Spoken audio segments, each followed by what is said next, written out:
Selamat siang, salam sejahtera bagi kita semuanya. Khususnya kepada anak-anak kami kelas 10 SMA Negeri 1 Dolok Batu Nanggar, tahun pelajaran 2020-2021. Perkenalkan, saya Eliakim Evata Sitepung, guru SMA Negeri 1 Dolok Batu Nanggar, sekaligus diberi tugas sebagai wakil kurikulum. Pada saat ini ingin menyampaikan kepada anak-anak kami, khususnya kelas 10, dalam rangka MPLS, masa pengenalan lingkungan sekolah tahun pelajaran 2020-2021. Sehubungan dengan masa pandemi COVID-19,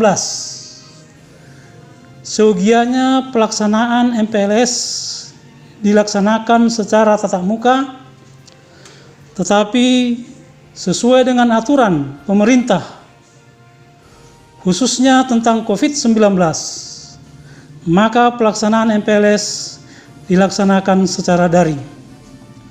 Untuk itu kepada anak-anak kami kelas 10, agar seluruhnya proaktif mengikuti acara MPLS ini yang dilaksanakan secara daring, dan proaktif untuk membuka YouTube SMA Negeri 1 Dolok Batu Nanggar sesuai dengan alamat yang telah ditentukan.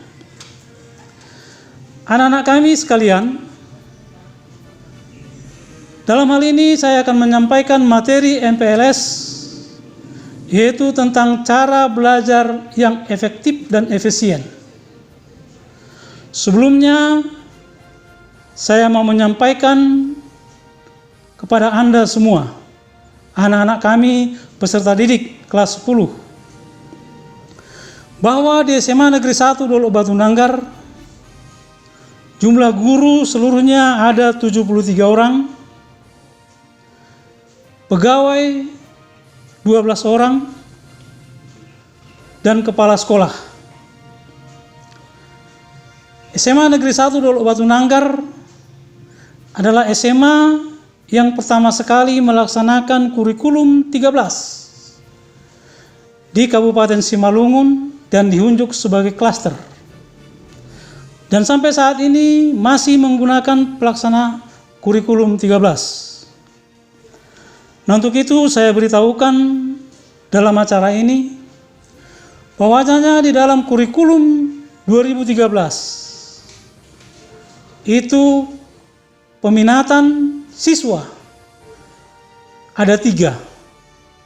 Peminatan ini dulunya istilahnya adalah penjurusan. Yang pertama adalah peminatan ilmu pengetahuan alam. Yang kedua, peminatan ilmu pengetahuan sosial. Dan yang ketiga, peminatan ilmu budaya bahasa. Untuk itu, kita sama-sama sudah mengetahui bahwasanya di tahun 2020-2021, SMA Negeri 1 Dolok Batu Nanggar melakukan cara untuk menentukan peminatan yang anak-anak kelak duduki di sekolah ini melalui suatu tes psiko, bekerja sama dengan satu lembaga yang ada di Medan. Untuk itu, para peserta didik kami kelas 10 sudah ditentukan peminatan yang sesuai dengan bakat dan kemampuan anak-anak semua. Perlu saya pertegas bahwa peminatan itu status kedudukannya adalah sama. Tidak ada yang lebih tinggi, tidak ada yang lebih unggul, tidak ada yang lebih rendah. Semuanya memiliki kedudukan yang sama di mata pemerintah maupun di mata masyarakat. Anak-anak kami peserta didik kelas 10. Apapun peminatan yang telah ditentukan bagi anak-anak kami,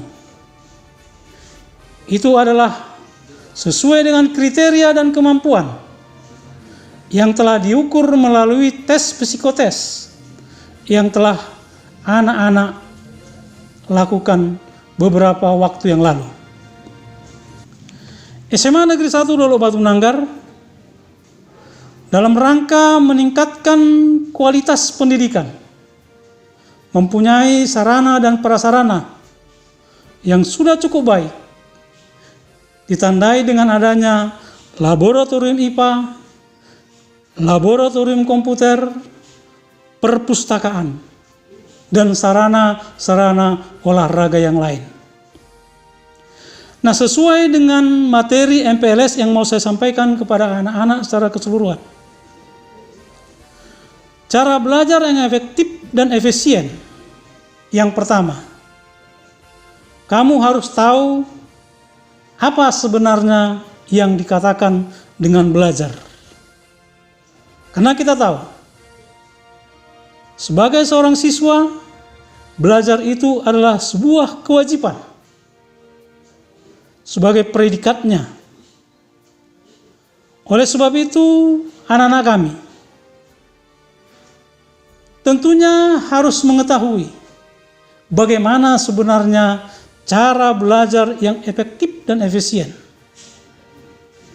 Karena belajar yang baik adalah belajar yang menghasilkan suatu peningkatan pengetahuan, sikap, maupun keterampilan. Belajar bagi para siswa adalah suatu kewajiban, sebagaimana predikatnya sebagai pelajar. Pelajar yang baik tentunya harus tahu bagaimana belajar yang baik, dan belajar yang baik adalah belajar yang menghasilkan peningkatan pengetahuan, sikap atau keterampilan seperti yang saya katakan terdahulu. Nah, dalam hal ini kepada anak-anak kami peserta MPLS tahun 2020-2021, saya akan menyampaikan ada 7 cara untuk belajar efektif dan efisien. Yang pertama, Anda harus bisa membuat suasana belajar yang nyaman. Yang perlu Anda lakukan, yang perlu kamu lakukan adalah bagaimana membangun suasana belajar yang nyaman. Bagaimana supaya mood belajar itu muncul bagi Anda. Anda bisa belajar sambil mendengarkan musik, boleh-boleh aja. Belajar di tempat-tempat yang nyaman, misalnya di taman atau di pinggir danau, boleh-boleh aja. Atau bila mungkin Anda belajar di ruang ber-AC, tidak masalah. Yang penting suasana belajar itu nyaman Anda rasakan. Yang kedua,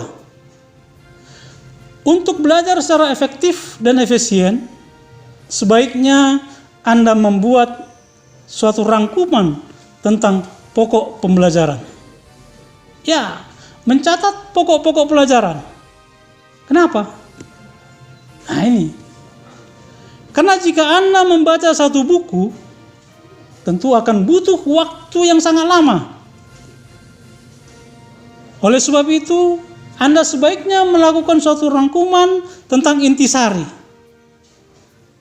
Dengan demikian, akan mempermudah Anda untuk mengingat. Demikian juga mempermudah Anda untuk memahami inti dari pembelajaran tersebut. Yang ketiga, sebaiknya Anda belajar secara bersama-sama. Metode ini seringkali dikatakan sebagai metode yang paling efektif. Karena suasana belajar secara berkelompok itu bisa menciptakan suasana yang santai, sehingga otak menjadi lebih rileks. Dengan demikian akan mempermudah menangkap pelajaran ataupun materi yang akan diserap dari mata pelajaran tersebut. Dan bila ada sesuatu persoalan yang mungkin Anda tidak mengerti, bisa sharing dengan teman-teman belajar. Dengan demikian, sangat dianjurkan untuk belajar secara bersama-sama bila dibandingkan dengan belajar secara sendiri-sendiri. Yang keempat, cobalah dengan suatu metode mempersingkat atau memodifikasi sesuatu itu menyerupai suatu nama sesuatu. Sehingga Anda lebih mudah mengenal, lebih mudah mengingat, dan lebih mudah memahami. Contoh, misalnya kita mau mengingat bagaimana pancaran sinar matahari sesuai dengan panjang gelombangnya. Merah, hijau, biru, dan seterusnya. Bisa saja kita buat satu singkatan yang mempermudah kita. Misalnya dengan singkatan Mejiku Hibiniu. Itu satu cara. Merah, jingga, begitu. Jadi kita bisa buat suatu singkatan, dengan demikian kita mempermudah bagaimana kita mengingat suatu hal. Yang kelima, belajarlah dengan menggunakan metode praktek. Belajar dengan praktek itu sangat efektif. Terlebih-lebih Anda mungkin yang masuk peminatan IPA. Mungkin kalau belajar secara teori-teori akan menimbulkan suasana yang membosankan. Tapi mari belajar dengan praktek. Pergunakan sarana-prasarana yang ada di sekolah. Gunakan alam lingkungan yang ada di sekitar Anda. Dengan demikian, kita bisa membuat cara belajar itu menjadi lebih asik dengan berpraktek. Yang keenam, belajar rutin, tapi tidak perlu lama-lama. Dengan belajar rutin akan membuat Anda mudah mengingat hal-hal yang sudah Anda pelajari. Yang perlu Anda lakukan, belajar rutin, bukan belajar terlalu lama. Contohnya, belajar pagi 45 menit, belajar siang 25 menit, belajar sore 50 menit, dan belajar malam 1 menit. Ini rutin. Dibandingkan Anda belajar malam, mulai jam 7, Anda paksa sampai jam 11 malam. Ini cara yang kurang baik. Nah, di dalam 7 cara ini, salah satunya kami anjurkan kepada anak-anak kami, peserta MPLS pada saat ini. Belajarlah secara rutin dengan waktu yang tidak begitu lama. Tapi rutin. Berkesinambungan. Ini. Dan yang terakhir, belajar itu bukan menghafal. Anak-anak kami sekalian, satu hal yang sering dilakukan para siswa, dan sering kami alami sebagai guru di SMA Negeri 1 Batu Nanggar. Banyak siswa yang belajar untuk menghafal. Pada saat ini, saya sampaikan kepada anak-anak secara keseluruhan, bahwa yang baik adalah belajar untuk mengerti. Jadi bukan belajar untuk menghafal. Ya, menghafal nggak salah. Enggak. Cuman kurang efektif. Nah, untuk lebih efektifnya, Anda harus mengerti teorinya. Maka dengan sendirinya Anda akan mampu menguasai materi tersebut dan bisa menjawab persoalan-persoalan ketika ada ujian-ujian. Kalau Anda masih dalam metode belajar menghafal, segeralah pindah ke metode belajar untuk mengerti. Inilah 7 cara yang kami sampaikan di dalam masa pengenalan lingkungan sekolah ini, supaya Anda mampu dan mengetahui bagaimana cara belajar yang efektif dan efisien. Pesan saya yang terakhir, kepada anak-anak kami peserta didik kelas 10 SMA Negeri 1 Dolok Batu Nanggar tahun pelajaran 2020-2021. Kita dilahirkan berbeda-beda, tetapi di dalam perbedaan itu kita diberikan dua hal. Yang pertama, kita diberikan waktu. Yang kedua, kita diberikan kemampuan. Salah satu kemampuan itu adalah kepandaian yang kita miliki. Mungkin soal kepandaian kita tidak bisa sama. Tapi yang jelas, pengalaman menunjukkan orang yang pandai menempatkan dan mengatur waktu seringkali mengalahkan orang yang lebih pandai dari kita. Demikian materi ini saya sampaikan.